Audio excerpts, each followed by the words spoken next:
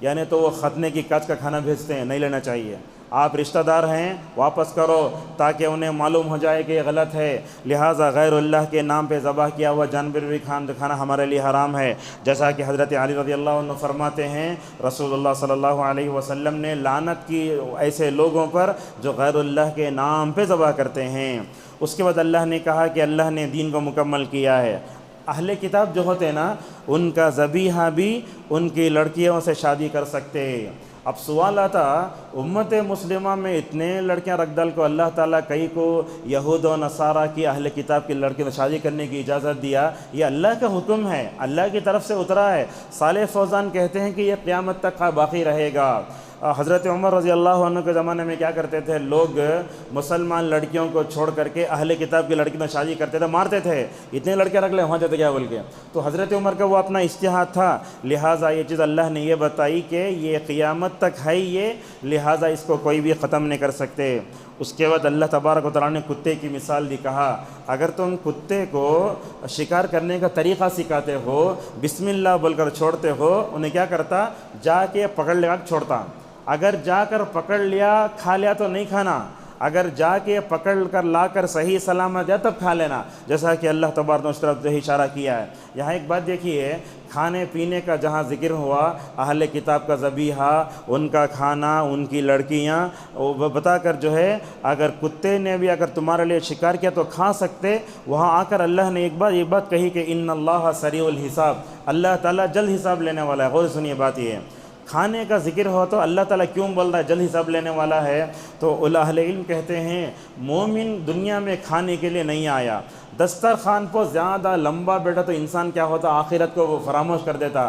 اللہ بولتا ہے مومنوں، تم دنیا میں کھانے پینے کے لیے نہیں بھیجے گئے، لہذا کھانا پینا تمہارا مقصد نہیں ہے، لہذا کیا کرو، آخرت کو بھی ہمیشہ یاد کرتے رہو۔ وضو کے احکام و مسائل بتائے گئے۔ وضو ایک عظیم عبادت ہے۔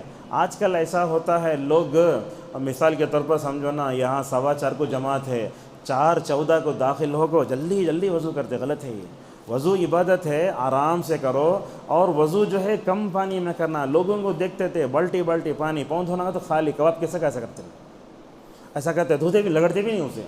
اب یہ سب کی جگہ ہے، کیسا ہوگا؟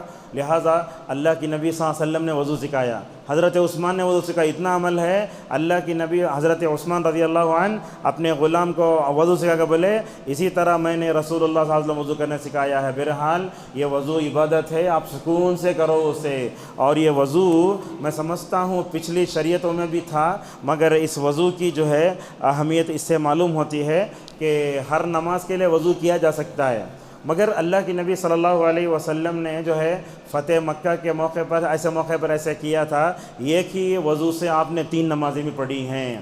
اگر آپ کو وضو ہے کوئی بات نہیں، اگر وضو ٹوٹ گیا بلکہ ہوتا تو وضو دوبارہ فوراً کر لینا چاہیے۔ وضو میں ایک چیز آتی ہے، کتنے مرتبہ دھونا، 3 مرتبہ دھونے تک کی ہمیں جو ہے کیا ہے، اجازت ہے، اس سے بڑھ کے نہیں دھونا۔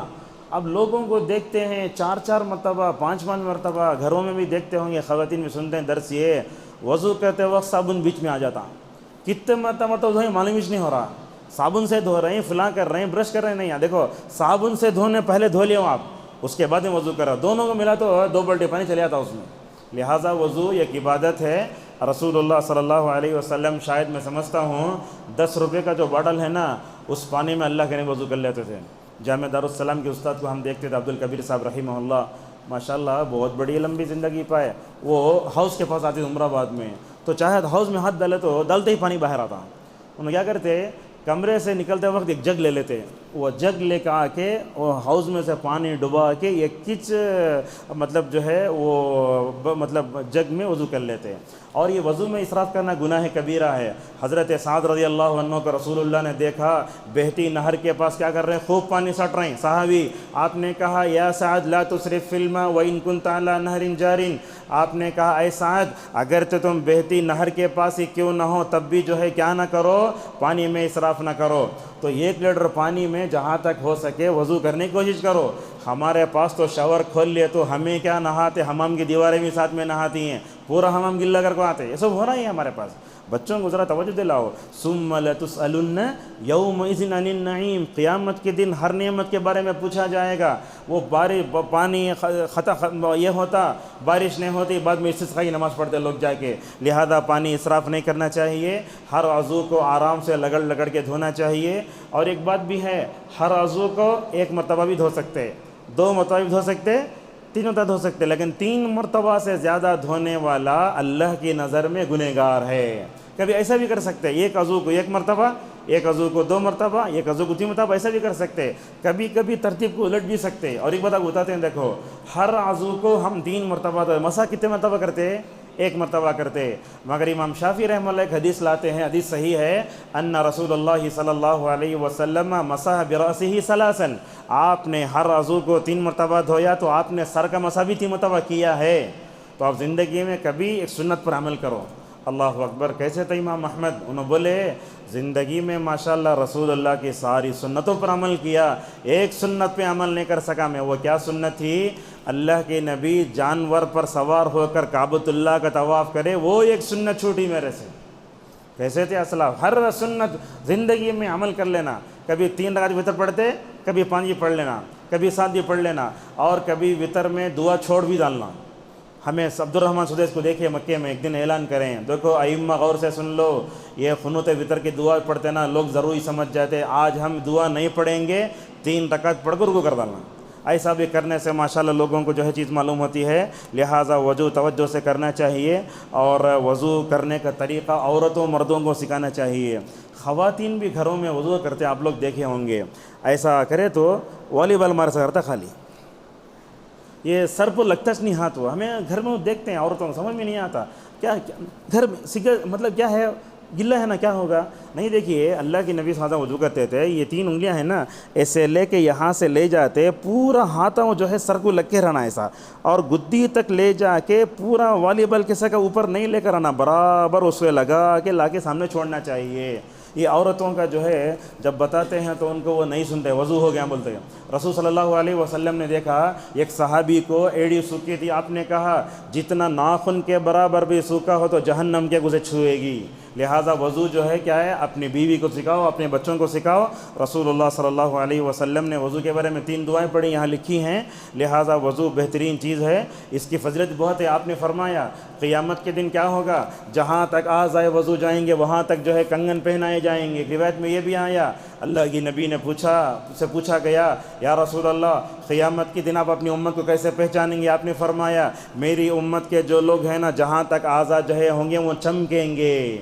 لہٰذا وضو ڈھنگ سے کرو، آرام سے کرو، اور یہ وضو میں اسراف نہ کرو، جیسا کہ کچھ چیزیں میں نے آپ کے سامنے بتائیں.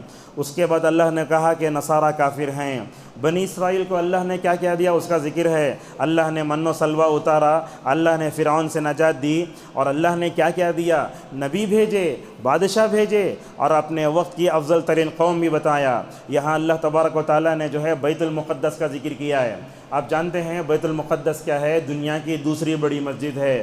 کعبۃ اللہ بننے کے 40 سال کے بعد کون سی مسجد بنی؟ مسجد اقصیٰ. اسے بیت المقدس ہی بولتے. مسجد اقصیٰ کیوں بولتے بولے تو عربی میں اقصیٰ کا معنی کنارے کا آتا ہے. وہ مسجد کعبۃ اللہ سے دور کنارے پر ہے، اس لیے اس کو مسجد اقصیٰ کہتے ہیں. اللہ کی نبی صلی اللہ علیہ وسلم نے ثواب کی نیت سے 3 مسجدوں کی طرف سفر کرنے کا آپ نے حکم دیا ہے. پرسوں بتائے تھے کہ مسجد اقصیٰ میں 1 نماز پڑھنے کا ثواب 250 نمازوں کا ثواب ہے. اس کو ماشاءاللہ سلیمان علیہ السلام نے تعمیر فرمائی، مکمل کیا. اور بیت المقدس یہ ہمارا قبلہ ہی ہے، اور تھا سو یہ چینج ہو گیا، اور وہ وہی جگہ ہے جہاں سے رسول صلی اللہ علیہ وسلم کو اسراء و معراج کا سفر کرایا گیا. اچھا، اس کو کون کون کب کب فتح کرے؟ 3 مرتبہ اب تک فتح ہو گیا ہوا. حضرت یوشع بن نون حضرت موسیٰ علیہ السلام کے ساتھ وہ خضر سے ملاقات کرنے میں ساتھ میں انہوں کیٹل میں مچھلی رکھ لے تھے نا، انہوں چو حضرت یوشع بن نون بولتے ہیں ان کو، غلام تھے، بعد میں اللہ نے ان کو نبی بنایا. حضرت یوشع کی قیادت میں بنی اسرائیل بیت المقدس کو فتح کرنے جا رہے ہیں. جب جا رہے ہیں تو کیا ہوا، سورج کے غروب ہونے کا وقت ہو گیا. اللہ کی نبی صلی اللہ علیہ وسلم نے فرمایا پوری دنیا میں صرف ایک نبی کے واسطے کام کرنے کے لیے سورج کو دیر سے غروب کیا گیا. کائنات میں اللہ تبدیلی لاتا بیت المقدس کے لیے. اللہ نے سورج کو حکم دیا سورج دیر سے غروب ہونا، اس لیے کہ بیت المقدس فتح ہونا ہے، کرنے والے کون؟ یوشع بن نون اور ساتھ بنی اسرائیل ہیں، گئے ماشاءاللہ پورا کام داخل ہو گئے، فتح ہو گیا۔ اس دن جو ہے سورج دیر سے غروب ہوا، بخاری کی روایت ہے، ایک تو ہو گیا۔ اور اس کے بعد اس کو فتح کرنے والے حضرت عمر فاروق رضی اللہ عنہ نے، کیا شان ہے حضرت عمر رضی اللہ عنہ کی، دیکھو جس وقت جو ہے بیت المقدس فتح کرنا ہے، غلام کو اوپر بیٹھا کے وقت کا خلیفہ وہ جو ہے گھوڑے مطلب اونٹ کی یا جانور کی جو ہے رسی پکڑے جا رہا ہے، لوگوں نے کہا امیر المومنین اوپر بیٹھنا، غلام نیچے رہنا، کیا حالت تھی۔ چلتے گئے وہاں یہ کیا ہوا، حضرت عمر رضی اللہ عنہ کو شاید پتہ نہیں کیا برج تھا نہیں معلوم، ذرا وہ ساکس بھی پہنے ہوئے تھے اور اوپر شو بھی پہنے تھے شاید دونوں، وہ ذرا ان کو کیا کرنا تھا، کیچڑ تھا کیا نہیں معلوم، ذرا ان کو اپنے موزے بھی نکالے جوتے بھی نکالے، ذرا ادھر اتر کو اوپر چڑھے۔ عبد الرحمن ابن عوف رضی اللہ عنہ نے کہا اے امیر المومنین، آپ کو اتنی تکلیف پڑنے کی ضرورت کیا ہے، ہمیں بولتے تو آپ کے لیے راستہ آسان فرماتے تھے۔ اس وقت حضرت عمر رضی اللہ عنہ نے ابو عبیدہ بن جرہ رضی اللہ عنہ سے کہا اے ابو عبیدہ، یاد رکھو مسلمان کی عزت جوتے میں ساکس میں نہیں ہے، مسلمان کی عزت تو اسلام سے وابستہ ہونے میں ہے۔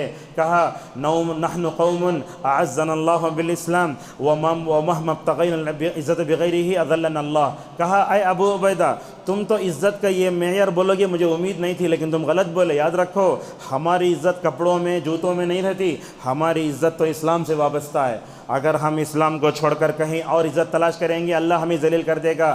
بعد میں گئے ماشاءاللہ مکمل طور پر حضرت عمر رضی اللہ عنہ نے اس کو فتح کیا۔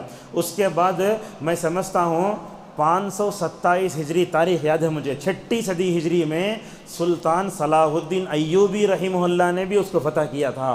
کیسے تھے انہوں، ایک مرتبہ ان کو مارنے کے واسطے کرسچنا ایک خنجر میں زہر رکھ کو اندر بھیجے، جا کو سلطان صلاح الدین ایوبی کو مار ڈالو بول کے۔ انہوں بھی کیسے تھے معلوم، وہ اور جب آئی مارنے کے لیے سلطان صلاح الدین ایوبی رحمہ اللہ نے ایک جملہ کہا، کیا کہا، ما خلق اللہ صلاح الدین لیقتل بید امرأۃ، بڑے مطلب کیسے شجاعت کے جوہر دکھنے والے کہنے لگے اللہ تعالیٰ نے سلطان کو اس لیے پیدا نہیں کیا کہ وہ ایک عورت کے ذریعے مارا جائے، پکڑ لیے۔ ماشاءاللہ انہوں نے بھی مکمل طور پر اس کو کیا کیا، فتح کر کے امت مسلمہ کے حوالے کیا۔ آج وہ مسجد کس کے ہاتھ میں ہے، اسرائیل کے ہاتھ میں ہے۔ اسی لیے عبد الرحمن سدیس کو دیکھتے ہمیں دعا کرتے ہیں اللہ وہ مسجد کو ہمارے پاس لوٹا دے، مرنے سے پہلے اس میں 2 رکعت نماز پڑھنے کی توفیق دے۔ ہزاروں صحابہ وہاں گئے اور ماشاءاللہ وہاں رہ کر الحمدللہ نمازیں پڑھتے تھے۔ اور یہ حدیث سنیے، عوف ابن مالک رضی اللہ عنہ کہتے ہیں کہ رسول اللہ صلی اللہ علیہ وسلم نے فرمایا عوف تمہیں قیامت کے قریب میں 6 علامتیں نوٹ کرو، اس میں بیت المقدس کی فتح بھی ہے۔ یہ بیت المقدس مسلمانوں کے ہاتھوں میں آئے گا، جب جو ہے فتح جب کیا ہوگی، جب فتح ہو جائے گا مسلمانوں کے ہاتھ میں رہے گا تو قیامت آئے گی۔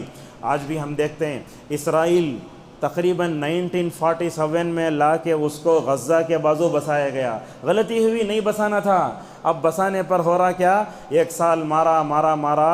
اب فلسطینیوں کو دیکھتے ہیں کیا حال ہے، ملبے کے درمیان میں پورے بلڈنگیں زمین بوس ہو گئیں، ان کے درمیان میں بھی کھڑے ہو کر تراویح بھی پڑھتے ہیں، رمضان کا روزہ بھی رکھتے ہیں، لہذا ان سب کے لیے ہمیں مکمل طور پر دعا کرنا چاہیے۔ اس کے بعد اللہ نے یہ بتایا آدم کے بیٹوں کا قصہ، وہ ہوا کیا، آدم کے شریعت میں تھا بھان بھائی کی شادی ہو جاتی تھی، وہ حابیل کیا کرے، خوبصورت بھان مجھے ہونا بولا، قابل کیا بولا، تیری بہن خوبصورت ہے نا میں تجھے مار ڈالتا ہوں، تو قابل کیا کرے، حابیل کو مار ڈالا۔ اور قتل کا جو لفظ آتا نا ہمیشہ یہ ہوتا کون قتل کریا، قابل میں جو قاف ہے وہ قتل کرنے والا ہے، قابل نے قتل کیا لہذا قتل کریا۔ اس کے بعد ہوا کیا، اب وہ دنیا کا پہلا قتل تھا یہ، اب دفن کرنے کا طریقہ بھی نہیں تھا، اب بیٹھ گیا کیا کرنا میں، اللہ کوے کو بھیجا، انہیں کیا کیا، کوا اس کے سامنے کیا، بولا ارے میں کتنا افسوس ہو گیا نا، انسان آدم کا بیٹا ہو گیا، مجھے کوے کی طرح ہو گیا نا میں۔ اس واقعے کے بعد سے ہی دفن کرنے کی تاریخ مکمل طور پر شروع ہوئی۔ اللہ تعالیٰ نے سورہ مرسلات میں کہا الم نجعل الارض کفاتا احیاء و امواتا، اور تو اللہ نے آدم کے بیٹوں کا قصہ ذکر کر کے فرمایا کہ دنیا کا سب سے بڑا قتل اسی وقت ہوا تھا، اور دنیا میں جتنے قتل ہوں گے پورے قتل کا گناہ قیامت کے دن قابل کے جو ہے ہاتھوں پر جو ہے مکمل طور پر ڈالا جائے گا۔ اسلام میں جو گنڈے ہوتے ہیں ان کی بھی اللہ تعالیٰ نے مذمت بن فرمائی، چوری کی سزا. چوری کسے بولتے ہیں معلوم ہے؟ اب ہمارے پاس کیسا ہے مطلب اس شارٹس وغیرہ میں بچوں کو چوری کرنا سکھاتے ہیں. کیسا ہے؟ وہ ذرا اٹھا کے دیو، وہ ہے نا دیکھو دیو، انہیں دیکھتے مر لیتے ہیں. وہ بچے ہمیں نہ دیکھ کے چوری سیکھتے ہیں. چوری کسے بولتے ہیں سن لیجئے. چوری ہم مثال طور پر یہاں پیسے رکھے ہوئے ہیں، یہ چوری نہیں ہے. چوری کسے بولتے ہیں؟ علماء نے اس کی تعریف کرتے ہوئے کہا السریقۃ، بولے تو چوری کا مطلب یہ ہے آپ کی آنکھوں سے چھپا کر اٹھانا. آپ کے سامنے مارا تو وہ لوٹ مار بولیں گے اسے. کیسا بولتے؟ آپ کی آنکھوں سے چھپا کر اٹھانا. دوسرا یہ ہے کہ وہ محفوظ جگہ سے ہونا. بیگ میں پیسے رکھ ڈل کو، لاک نہیں ڈل کو، چوری ہوگی نہیں بولتے اسے بولتے کیا ہے؟ لوٹ لیا. تو ایسا ہے. اور اس کے لیے بھی شرط بھی ہے کہ اتنے پیسے چرانا.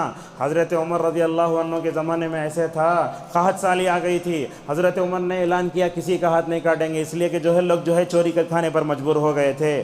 لہذا رسول اللہ صلی اللہ علیہ وسلم کے زمانے میں چوری ہوئی تو اللہ نے کہا کہ چوری کرنے والے مرد اور چوری کرنے والے کا ہاتھ کاٹا جائے گا. کیسے کاٹنا؟ حضرت عبداللہ مسعود رضی اللہ عنہ کی روایت آتی ہے، قرأت آتی ہے، سب سے پہلے دایاں ہاتھ کاٹنا. وہ سب دیکھیں ہاتھ کاٹتے ہی خون آتا، فوراً ڈاکٹر آتا، فوراً سرجری کر کے لے کے چلے آتا. اللہ کی نبی صلی اللہ علیہ وسلم کے زمانے میں ایک فاطمہ نامی عورت چوری کری. اس وقت ذرا کیا ہے، ایک صحابی آ کر بولے ذرا چھوڑ دیتے ہیں کیا؟ تو اللہ کی نبی نے فرمایا میری بیٹی فاطمہ بھی چوری کا تو میں ہاتھ کاٹتا. اچھا، ایک مرتبہ چوری کرے تو یہ ہاتھ کاٹے، دوسری مرتبہ یہ کاٹنا کیا؟ تو اس بارے میں علماء کے درمیان میں اختلاف ہے. مشہور عالم دین ہیں ہمارے اہل حدیثوں کے صدیق حسن خان رحمہ اللہ جو بھوپال کے تھے، وہ کہتے ہیں یہ ہاتھ کاٹے تو وہ ہاتھ، اس کو ہاتھ کاٹنا، اس کے بعد یہ پیر کاٹنا، ایسا بولے. لیکن علی رضی اللہ عنہ کا عمل زیادہ صحیح ہے. یہ ہاتھ کاٹنے کے بعد دوبارہ اگر چوری کرے تو اس کا دوبارہ ہاتھ نہیں کاٹا جائے گا، بلکہ کہا اس کو کوڑے مارے جائیں گے، سزا دی جائے گی، یا تو جیل میں ڈالا جائے گا. اور چوری کیوں ہوتی ہے وہ ہمیں دیکھنا چاہیے. لہٰذا اپنے بچوں کو چوری سے بچانے کی عادت ڈالیں. اب کیا ہوتا ہے، یہ ہمارے پاس ایسے ہوتا، دیکھو یہ عورتوں کے فون میں بھی پے ٹی ایم، گوگل پے، فون پے سب لکھ دیا لے ہمیں. ہماری خواتین بھی ایسی ہیں، شوہروں کو بول کو لے سکتے چیز، ہمیں اتنی آزادی دے کو رکھے ہیں ان کو. اپنے سے کیا تو بھی بک کر لینا. ڈیلیوری بائی آ کو پوچھتا پروین کون ہے یہاں، ہمارے گھروں میں گھستے ہیں. ہوتا کیا معلوم، ڈیلیوری بائی آتا دوسرے زنا کرنے کے لیے انہیں چاہتا.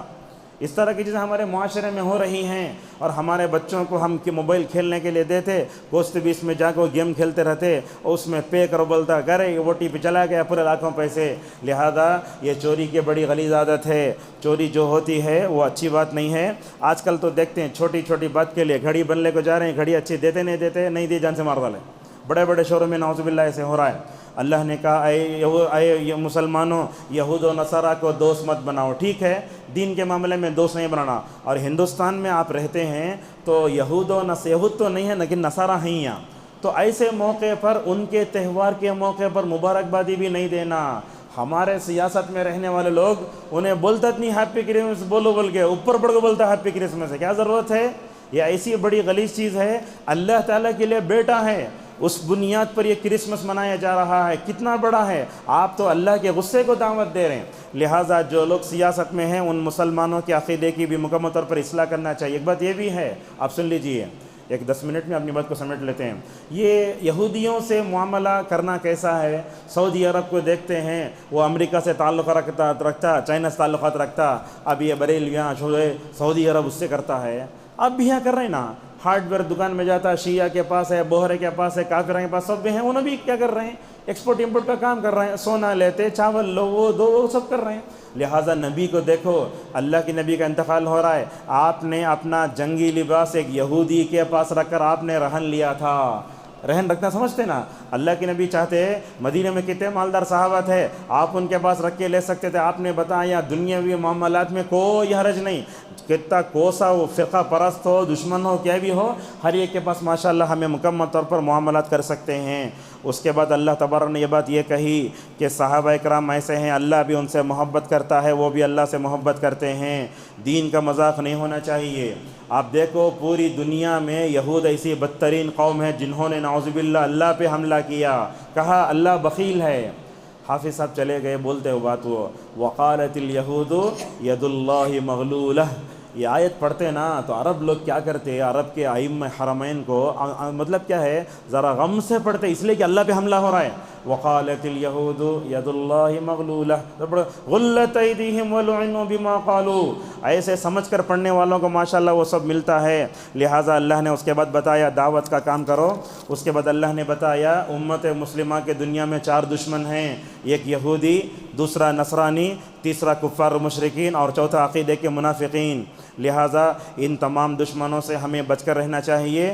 اگر دنیا کا معاملہ تو دوستی کر سکتے، تعلقات رکھ سکتے، مگر عقیدے کے معاملے میں ان سے دور رہنا چاہیے۔ اللہ نے اس کے بعد یہ بات یہ کہی، قرآن تلاوت کے وقت رونا آنا یہ ایک نیک لوگوں کی عادت ہوتی ہے۔ آج کہاں ہے وہ چیز؟ دل نرم بھی نہیں پڑتا، ہم معنی سمجھتے نہیں۔ عرب میں ایسا رہتا ماشاءاللہ، وہ پڑھنے والے کا تقوی، انہیں ایسا روتا پیچھے والا ترجمہ نہیں سمجھاتے بھی پوری مسجد روتے رہتی۔ وہ ایسے تو ہوا حضرت جعفر بن ابی طالب رضی اللہ عنہ نجاشی کے دربار میں گئے تو تقریر کرنے لگے۔ حضرت جعفر نے کیا کیا؟ سورہ مریم کی ابتدائی آیتیں پڑھیں جس میں حضرت مریم علیہ السلام کا پاکیزہ تصور پیش کیا گیا۔ جعفر رضی اللہ عنہ ایسے انداز سے پڑھے قرآن کی آیتیں، نجاشی سن کر رونے لگا۔ اللہ نے جو ہے آیتیں اتاریں، وَإِذَا سَمِعُوا مَا أُنزِلَ إِلَى الرَّسُولِ تَرَىٰ أَعْيُنَهُمْ تَفِيضُ مِنَ الدَّمْعِ مِمَّا عَرَفُوا مِنَ الْحَقِّ۔ مسند احمد کی روایت آتا ہے، اس دربار میں ام سلمہ رضی اللہ عنہ تھی، وہ کہتی ہیں ایسا رویا نجاشی رضی اللہ عنہ، صحابی اس کے درس میں آتے وہ، تو ایسا رویا انجیل کے جتنے حصے تھے درباری بیٹھ کے روتے روتے پورے بھیگ گئے۔ رسول صلی اللہ علیہ وسلم قرآن پڑھ کے بڑا روتے تھے۔ آپ کی عبداللہ ابن شقیق رضی اللہ عنہ کی روایت آتی ہے، کہا وفی صدرہ عزیز کعزیز المرجل، ایک ہانڈی میں پانی رکھ کر اگر چولہے پہ تو کیسا ہوتا ویسا روتے تھے نبی کریم صلی اللہ علیہ وسلم۔ اور ابو بکر بھی بہت روتے تھے، جیسا کہ میں نے کہا عمر رضی اللہ عنہ تو اتنا روتے، یہ آنکھ سے لے کر یہاں تک ابن عباس کو بھی عمر کو بھی کالی لکیریں پڑ گئی تھیں۔ ایک دن سورہ یوسف پڑھ کے رو رہے ہیں، سورہ یوسف کیسا معلوم ہونا کیسا ہے، حضرت یعقوب پر کیا گزری ہوگی، وہاں اس وقت مائک بھی نہیں، بولتے ہیں صحابہ حضرت عمر رضی اللہ عنہ اپنے زمانے میں سورہ یوسف پڑھے کھڑے ہو کر، یہاں میں آخری صف میں کھڑے ہو کر حضرت جو ہے عمر رضی اللہ عنہ کے رونے کی آواز کو جو ہے مکمل طور پر سن رہا تھا۔ بلکہ بعض روایتوں میں ابن القیم رحمہ اللہ جل لکھتے ہیں حضرت عمر ایک دن جو ہے وہ سورہ طور پڑھ کر اتنا روئے بیماری چھو گئے، لوگ دیکھنے بھی آ گئے۔ اب ہماری خواتین بھی ہیں، فلموں میں اگر کیا تو بھی یہ ہوا تو دیکھ کر رونا آتا، ہمیں گناہوں پر رونا نہیں آتا، قرآن دیکھ کر پڑھنا رونا نہیں آتا۔ عائشہ رضی اللہ عنہ کے بارے میں آتا ہے، ایک دن وہ کھڑے ہو کر رو رہی ہیں، بولتے ہیں تابعین صحابہ اکرام جا کر واپس آ گئے تو بھی رونا ہے۔ ایک دن روتے روتے ہچکیوں میں آ گئیں، پوچھنے والا نے پوچھا اے عائشہ کیا ہے رونے کی وجہ، تو کہنے لگیں اللہ نے کہا اے نبی کی بیویوں گھروں میں ٹھہری رہو۔ اور نبی کی بیویاں ماشاءاللہ اللہ اور اس کے رسول کی نافرمانی بہت کم کریں، 2 مثالیں ہیں، ورنہ تو ماشاءاللہ اللہ کی اطاعت کرنا، رسول اللہ کی اطاعت کرنا۔ ہوا کیا، عائشہ رضی اللہ عنہ وہ علی سے جنگ کرنے کے لیے جنگ جمل میں نکلی تھیں، جب جا کر واپس آئی تو اس آیت کے پر پہنچتی اے نبی کی بیوی گھروں میں ٹھہری رہو، خوب روتی ہچکیاں پہ آ جاتی۔ لوگ پوچھتے کیا بات ہے، کہنے لگتی اصل میں بات یہ ہے ایک مرتبہ بھی میں ایک آیت کی بھی خلاف ورزی نہیں کری، اللہ نے نبی کی بیویوں سے کہا کہ ٹھہری رہو، مگر جو جنگ کے لیے باہر نکل گئے رہے اس آیت کی خلاف ورزی ہو گئی، اسی لیے مکمل طور پر مجھے رونا آ رہا ہے۔ رسول اللہ صلی اللہ علیہ وسلم بھی آگے مثال دیں گے، ایک اللہ کے نبی صلی اللہ علیہ وسلم۔ اور شراب کی جو حرمت ہے یہاں مکمل طور پر جو ہے اس کے بارے میں بتایا گیا، اور قسم کھاتے نا اس کفارہ بتایا گیا، کیا کرنا، 10 مسکینوں کھانا کھلانا، یا 10 مسکینوں کپڑے پہنانا، یا نہیں تو یہ گردن آزاد کرنا۔ یہ تینوں چیزیں نہیں ہو تو کیا کرنا، 3 دن کے روزے رکھنا چاہیے۔ اس کے بعد اللہ نے کہا بغیر جو ہے بے جا سوال بھی نہیں کرنا چاہیے۔ اب لوگوں کو ہم بتاتے ہیں عالم آئے ٹھیک ہے، یہاں کے امام صاحب بھی ہیں، رمضان غیر رمضان ہو، عالم سے ایسا سوال کرو جس کے سوال کرنے سے آپ کو بھی دوسروں کو فائدہ ہو، ایسا سوال نہیں کرنا چاہیے جس کی وجہ سے جھگڑا پیدا ہو جائے۔ یہ مکمل طور پر سوال کرنے کے بارے میں ہوا۔ دیکھو کیسا ہوا، حضرت اقرا بن حابس رضی اللہ عنہ، اللہ کی نبی نے فرمایا دیکھو تمہارے اوپر حج فرض ہے۔ حج کس پر فرض ہے؟ جس پر طاقت ہے، جس کو مالداری ہے۔ تو اقرا بن حابس کہنے لگے یا رسول اللہ ہر سال حج کرنا کیا؟ تو اللہ کی نبی نے فرمایا لو قلت نعم لوجبت، اگر میں وہ کہ بول دلا تمہارے پر حج واجب ہو جائے گا، لہٰذا بے جا سوال نہیں کرنا چاہیے۔ دسترخوان اترا تھا، وہ اس صورت کے آخری میں ایک بات اللہ نے یہ بتائی، قیامت کے دن اللہ تعالیٰ عیسیٰ کو بلاتا، اے عیسیٰ کیا تمہیں لوگوں کو بولے کیا اے لوگو تمہیں میری بھی میری امی کی عبادت کرو. عیسیٰ بولیں گے اے اللہ میرے نفس میں ہے وہ تو جانتا ہے مگر تیرے نفس میں کیا ہے میں نہیں جانتا, میں کیسے بول سکتا ہوں لوگوں کو. حضرت عیسیٰ علیہ السلام کبھی اب لوگوں کو اپنی طرف بلائے کہ نہیں بلائے؟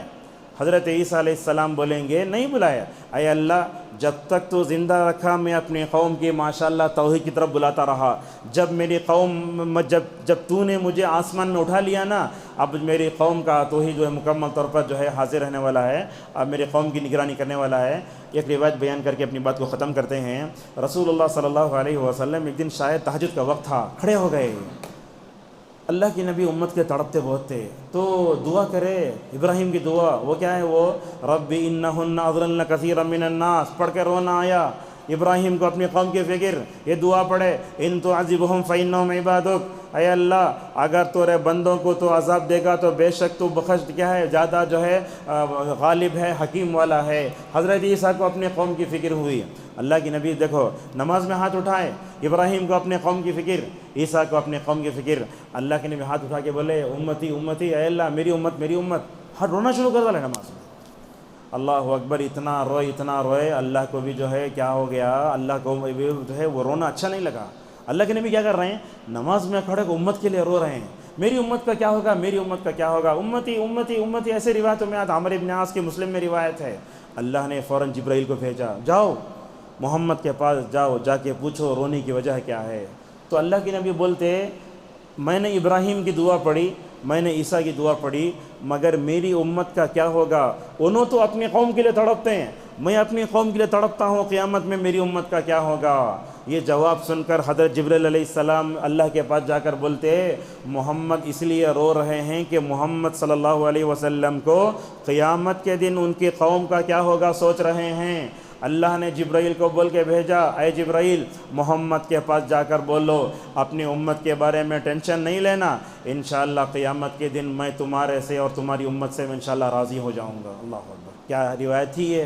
اللہ کی نبی کتنی فکر تھی, ہم نہ اتنی فکر ہے کیا؟ نبی ہمارے لیے رو رہا ہے, ہم نبی پر کتنا درود پڑھتے. جمعہ کا دن آتا تو درود کیوں پڑھتے یہ بھی سن لیجئے. ہم درود پڑھتے نا, یہ تو اللہ کا حکم ہے, رسول اللہ کا حکم ہے. اللہ کے نبی کا ہمارے اوپر احسان اتنا ہے, اس احسان کو چکانے کے لیے ہم بار بار درود پڑھتے ہیں. ابن القیم رحمہ اللہ نے کہا اگر تم آتی جاتی ہر سانس میں بھی درود پڑھو تو نبی کا حق ادا نہیں کر سکتے. بہرحال اسی پر اپنی بات کو روکتے ہیں. انشاءاللہ سورۃ الانعام کا جو خلاصہ ہے وہ کل پیش کریں گے. اللہ تعالیٰ سے دعا ہے اللہ تعالیٰ ہم سب کو کہنے سنت عمل کرنے کی توفیق عطا فرمائے. وآخر دعوانا الحمدللہ رب العالمین.